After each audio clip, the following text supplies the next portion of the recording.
Okay, this next lesson is on Riemann sums.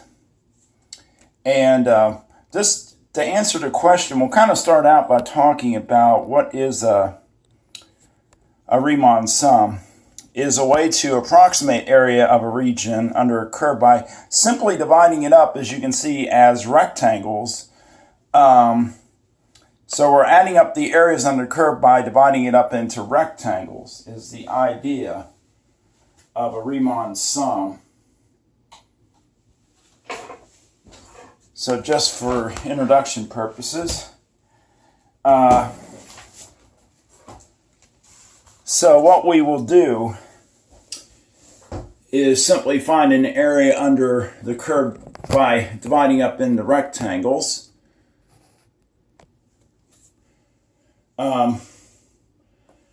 So we need to start with an example.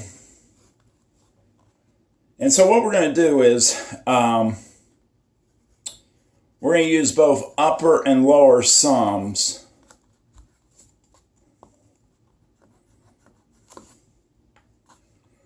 So upper sums and lower sums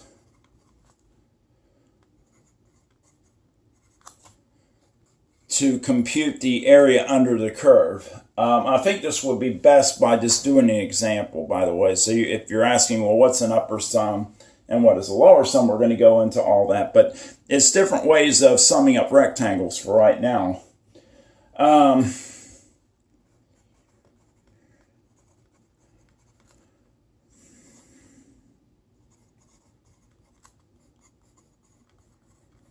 Okay, so we're going to find the area under the curve by doing these upper and lower sums. And we're going to start out with this function. It's y is the square root of x. We'll keep it simple. And we're going to, and this will be between basically y equals 0, which is the x-axis, x equals 0, which is the y-axis, and then x equals 1. And we'll make a complete sketch here in just a second. And n is 4, which that is the number of rectangles we're going to construct. So this is known as the number of subintervals.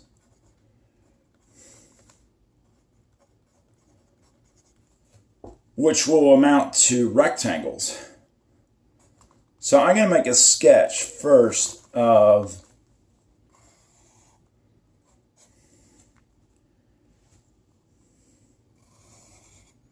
the square root of x, which, if you recall from pre-calculus, passes through the origin and it has a slow, steady kind of slope upward. It's not uniform, it's a curve. And this will be between x is 0 and x is 1. So the first thing we'll do is we're going to actually calculate the, using n, what would be the width of each rectangle, because we're going to divide it into 4 rectangles from 0 to 1. So if we do that, what we call our delta x, and the formula they give you in the book is b minus a over n. And what that means is this is your two endpoints, so 0 and 1. So you will go 1 minus 0, those are your endpoints, divided by the number of subintervals, which is 4. So it turns out delta x is a fourth. So I'm going to construct, and we'll start with we're going to construct what these rectangles look, because right now, all you know is you're starting at 0 and you're going to finish up at 1. And we know that the thickness or width of each rectangle will be a fourth. And then that makes sense, because if you do 4 rectangles a fourth in length, that would add up to be 1. So it does check out. So what I'm going to find first will be the upper sum.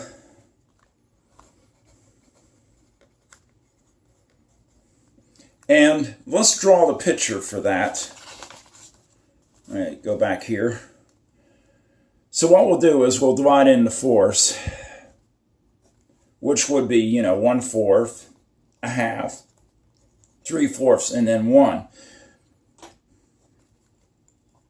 I'll try to make those look about as uniform as I can. So what the upper sum is, you're going to go up, touch the curve, and it come across, and there's my first rectangle. Then again, I'm going to come up, touch the curve, and come across. That's my next rectangle, and then I'm going to go up, come across the same way, and then the last one we've already kind of drawn on one side. So as you can see, we're overestimating because our rectangles are extending outside the curve. So the actual number I'm going to get will be actually a little bit more than the actual exact answer. With Riemann sums, you're going to have some error because either you're going to have gaps above the curve or under the curve. But typically, if the curve is going upward, left to right, then you're going to overestimate with these upper sums, and then the lower sums will have gaps under the curve, which I'll draw a separate picture for it. So the upper sum, starting here, you're basically going to go length times width. That's the area of a rectangle. I might even write that to the side here. And you're going to add up 4 rectangles. So my area would be the height of the first rectangle. You're going to plug into the function. And I might actually change that to f of x. It really doesn't matter. If I give it to you as y or the book gives you y, it works the same way. It's just understood to be f of x. But just to kind of keep it simpler, we'll do that. So we'll plug in the first height will be at f of 1/4 times the thickness, which is 1/2. Each one of these has delta x is the thickness, and in this case it's 1/4. So then I'll go to the next height will be f, we'll plug in f of 1/2, and then f of 3/4, and then f of 1.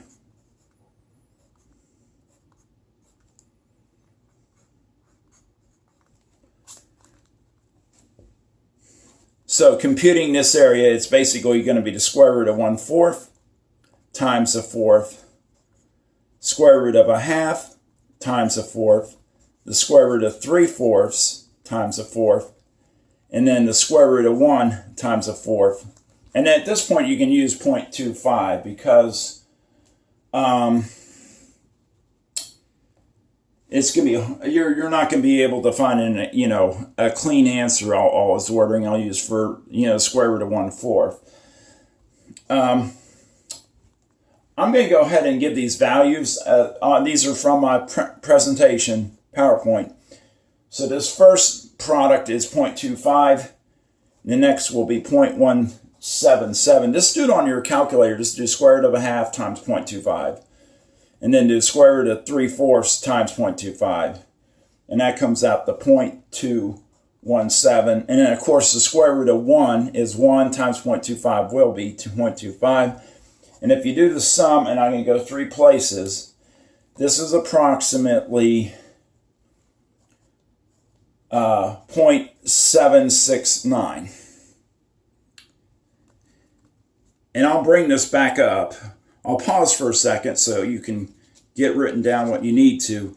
But what we'll do now is we'll compute the lower sum, and I'll draw the picture as well.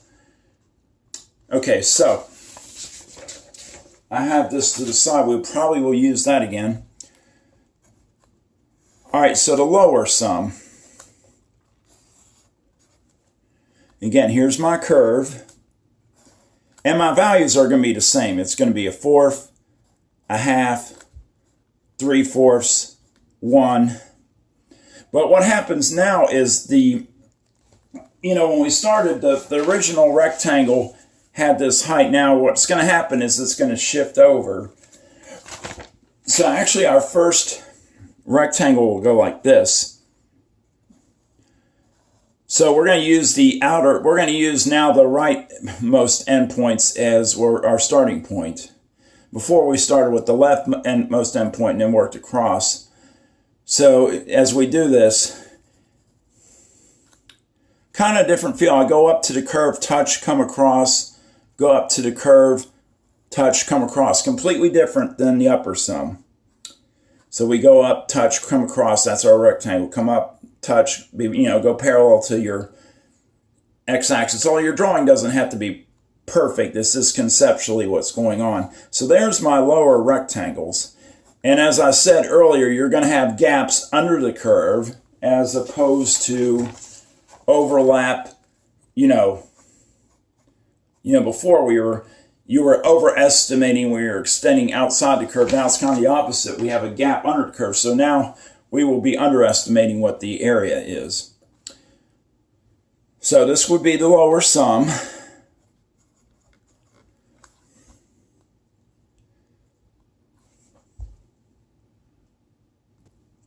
Okay, forgive me for the pause. I was looking to see if the book has a special notation for lower and upper sum. They really don't. They just use A for area. So this area will be starting, because we're going to start with the leftmost endpoint, which is 0. So we'll go f of 0 times delta x, which is a fourth. Again, it's the same thickness. All the rectangles are in this problem. And then we'll do f of a fourth times a fourth. And then f of 1/2 times a fourth. And then f of 3/4 times 1/4.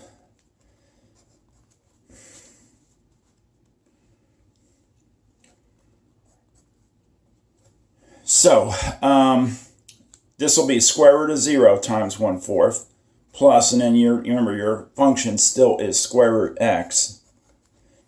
So we'll do square root 1/4 times a fourth, square root of a half times a fourth, and square root of 3/4 times a fourth. And of course, 0 times anything is 0. So the first rectangle, by the way, these four numbers that you're adding up are the four areas of the four rectangles. But the first rectangle has no height, so its area is 0. Then the next one will be 0.125 if you go square root 1/4 times a fourth. And then if you do square root of 1/2 times a fourth, it's 0.177. And then square root of 3/4 times a fourth is 0.27. And if you're saying, well, can't you look the last three numbers off the last problem? And the certain answer is yes, you can, because these three rectangles are the first three rectangles in the first problem. So I'll point that out in just a second. But the total area is about 0.519. And as you can see, there's some discrepancy in the two answers, which you would expect, because, I mean, look how big those gaps are. And then when you have these gaps, it's, even more difference between the two answers. Let me see if I can get these all in one frame. Mostly can. And if you were saying, well, I'm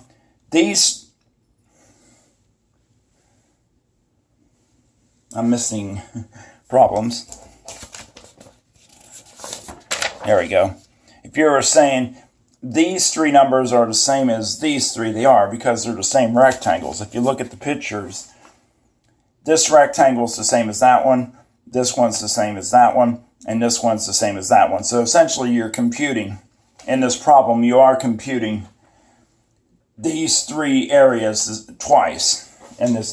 But you're just taking a different sum, and really the difference is on the end. The only difference is that 0, and then the last value is 0.25 if you look at the other sum. So that's kind of overview of one upper and lower sum. I'm getting a little short on time here, but I would like to do one more. And let me see if I can do this one pretty quickly. If we do, let's say we have f of x is x squared plus 1, and we're doing 4 subintervals, and I'm just going to run x from 0 to 1 again. So what this would look like, from x is 0 to 1, your delta x would be 1 minus 0 divided by n, which is 4. Recall that formula goes like this. B minus A over n. Your delta x is the same. And actually our 4 points will be the same again. You're going to be working with a fourth, a half, and 3/4. So, just some quick things that we can do to make this easy, this sketch. This is a parabola that opens up, and if we plug in 0, we will get 1. It'll pass through the point 0, 1. And if we plug in 1, it's going to be 1 squared plus 1, which is 2. So your curve's going to stop at 1, 2. And we know it's a parabola, so let's just go and sketch it. And this would be the vertex right there. So we can kind of make a quick sketch.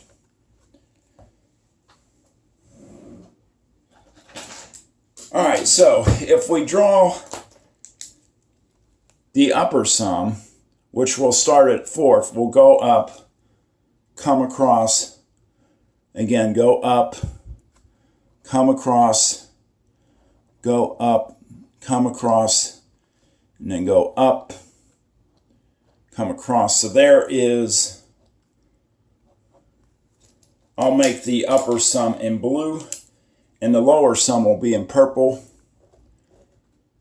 We'll kind of draw a purple rectangle. So there, you would go up, touch, come across. It's not working real well. I'll just finish it out yeah. I was hoping to be color coordinated, but I'm not. All right, so there's the lower sum. I'll shade those so you can tell. So the blue shaded is the lower, and the, I guess, open boxes are upper. So I'm very quickly just going to do an upper sum and a lower sum. So the upper sum would be, we would plug in a 4th into the function. So that means we would go 1/4 squared plus 1. Remember our equation is x squared plus 1 times the thickness, which is a 4th, and then we would go 1/2 squared plus 1 plus 3/4 squared plus 1 times a 4th, and I forgot my thickness on this one. And then plus 1 squared plus 1/4 is the thickness. Okay, so 1/4 squared is 1/16 plus 1 will actually be 17 over 16 times a 4th plus, and this will be a half, so plus 1, that's going to be 5/4 times a 4th plus 3/4 squared will be 9 over 16 plus 1 is 25 over 16 times a 4th, and then the last one is just 2 times a 4th.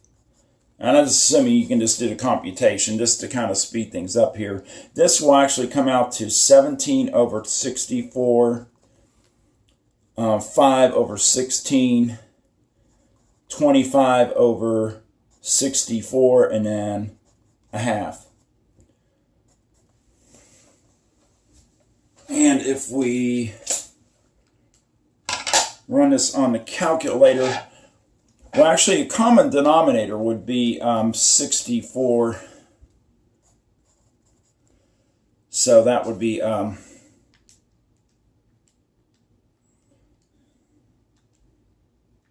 just going to kind of do a quick calculation here. That's going to give you 94 over 64 just by adding up the fractions, and that, I'm not going to bother reducing it. Let's just change that to a decimal.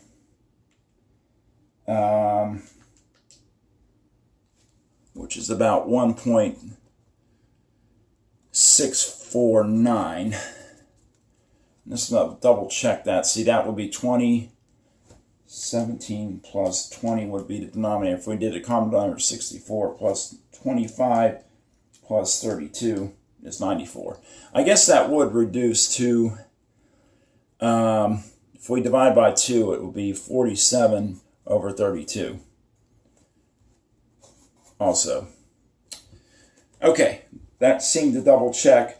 And you can just run. At this point, I'm not worried about your computation. So if you can get it set up, and then if you want to just punch everything in your calculator and get a decimal, that's great. Because really what I want you to understand is that we're approximating areas by adding up these little rectangles under the curve. Okay, I'm about on 20 minutes. So let me make this the last thing. Let me compute the lower sum very quickly. And as you might have guessed, these three numbers will repeat again, because the first rectangle's height is 0. Well, actually,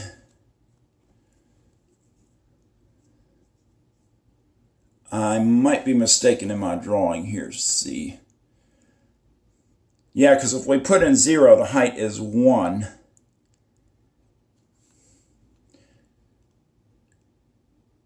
Yeah, let's see. Yeah, so that's correct. I just didn't draw it very well, but that is above the curve, so there's not much difference. The lower sum's going to be right underneath it, so I didn't quite draw that right. There's actually a rectangle there, so if we plug in 0, we'll get the height is 1. So there's not much difference in the height, 1 compared to 17/16, which is, if you convert that to decimal, is 1.06. So there's very little difference in the height of those first two rectangles. In fact, in this problem, there's probably not going to be much difference between the heights as we run these numbers, because we're going to go 1/4 squared plus 1 times a fourth, and then we'll do 1/2 squared plus 1 times the thickness, which is a fourth, and then we'll do 3/4 squared plus 1 times the thickness, which is a fourth. And what we'll end up getting is this will be 0.25. 1 times point. And let me do that as a fraction so it'll be consistent. So it'll be 1/4. And we can kind of essentially recopy this. It's 17 over 64, 5 over 16, and then 25 over 64.